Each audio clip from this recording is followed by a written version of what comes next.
Pues definitivamente nuestros fracasos se nos revierten y tenemos que tratarlos también. No avanza. Para hablar del tratamiento tenemos a una persona que trabaja en el tratamiento de la hipertensión, ya que es el jefe de hospitalizados en el piso del Hospital de Especialidad del Siglo XXI de Cardiología del Siglo XXI del Centro Médico, el doctor Antonio Magaña. Agradezco la invitación a este evento, especialmente al doctor Hugo Hernández. Muchas gracias a ustedes doblemente por la paciencia, por la tenacidad de estar en la hora más difícil quizás. Es que la insuficiencia cardíaca generalmente la ubicamos en el último estadio y en la última hora de los eventos, cuando en realidad la deberíamos ubicar en las primeras horas, dado que, como ya el doctor Rendón, quien nos habló de manera brillante sobre aspectos epidemiológicos y clínicos, pues nos ubica en cuestión de la magnitud de este que podemos hoy por hoy reconocer como la verdadera pandemia del siglo que nace. Durante 7 años trabajé en una clínica de insuficiencia cardíaca en el Hospital de Cardiología del Centro Médico Nacional, siglo XXI. La insuficiencia cardíaca ha sido mi gran pasión dentro de la cardiología. Veíamos pacientes graves, los pacientes en etapas más avanzadas, buscando un poquito las alternativas para tratar de mejorar su calidad de vida, sus condiciones, y podía reconocer que el trasplante cardíaco no es la opción. Podemos hoy por hoy reconocer que los resultados sobre la aplicación de células tallo son todavía muy controversiales, y podemos reconocer que hemos estado haciendo mal nuestra labor. Cuando me invitaron a dar esta plática, dije 20 minutos para hablar de tratamiento de insuficiencia cardíaca. Realmente podríamos hablar un año entero de hacer un diplomado en insuficiencia cardíaca. Y entonces me di a la tarea de elegir entre hablar de lo nuevo o lo mejor, y opté por la segunda parte. Vamos a tratar de hacer algunas reflexiones, quizás no de lo nuevo, sino de lo que hemos olvidado en el camino en el manejo de la falla cardíaca. No voy a redundar en cuestiones epidemiológicas, pero sí quiero resaltar que indudablemente la magnitud del problema nos ha rebasado.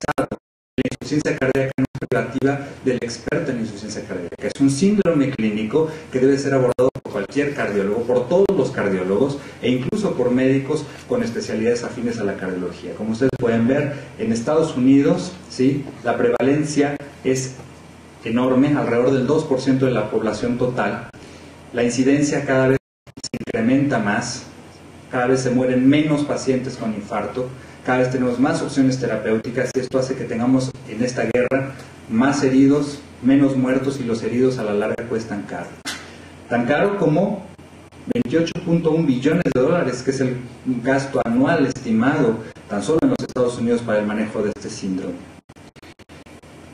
Y este gasto esencialmente se da por los internamientos, pero cuando el programa Get With The Guidelines de la American Heart Association, presentado en las últimas sesiones científicas en el 2007, nos puso de manifiesto que de 2 de cada 3 de las hospitalizaciones por falla cardíaca se podían evitar, pues esto nos pone en una situación muy importante y muy delicada, en cuestión de que, como podemos ver, el 16% de los pacientes con falla cardíaca reciben un manejo inadecuado. Prácticamente el 20% no tienen un seguimiento adecuado por los médicos que lo tratan, y alrededor del 24% tiene un inadecuado apego al manejo. Entonces esto nos está poniendo de manifiesto que nuestra labor, no solamente como médicos, sino como educadores para los pacientes, es laxa. Porque además hemos reconocido históricamente objetivos muy concretos, pero a la vez incompletos para el manejo de la falla cardíaca. Durante muchos años nuestros objetivos terapéuticos en la agenda eran lograr una mejoría hemodinámica y lograr una mejoría sintomática, evidentemente precedidos de la atención de la causa que está condicionando a la insuficiencia cardíaca. Pero nos olvidamos de este punto toral dentro de la fisiopatología del paciente con falla cardíaca, de la sobreexpresión neuromoral. Nos olvidamos de la disminución de la progresión del daño, y evidentemente nos hemos olvidado de evitar o retrasar la mortalidad, mejorando así la calidad de vida. Y es que, tradicionalmente, hemos aprendido que la insuficiencia cardíaca es el común denominador, es la resultante final del daño estructural más las sobrecargas hemodinámicas a las que un paciente ha estado expuesto en respuesta a isquemia, hipertensión, cardiomiopatía, valvulopatía, cardiopatías congénitas, etc. Pero cuando llegamos a un punto común, en donde estas sobrecargas hemodinámicas conducen a la activación de sistemas, entre comillas, reguladores o protectores, encontramos que tanto la sobreexpresión del renina-angiotensina-aldosterona como del sistema nervioso autónomo pues van a condicionar un círculo vicioso en donde existirán alteraciones desde la ultraestructura hasta la función que nos llevarán a la insuficiencia cardíaca sintomática por un lado, pero también a la falla de bomba, a las arritmias y a la muerte como desenlaces finales de todo paciente con insuficiencia cardíaca.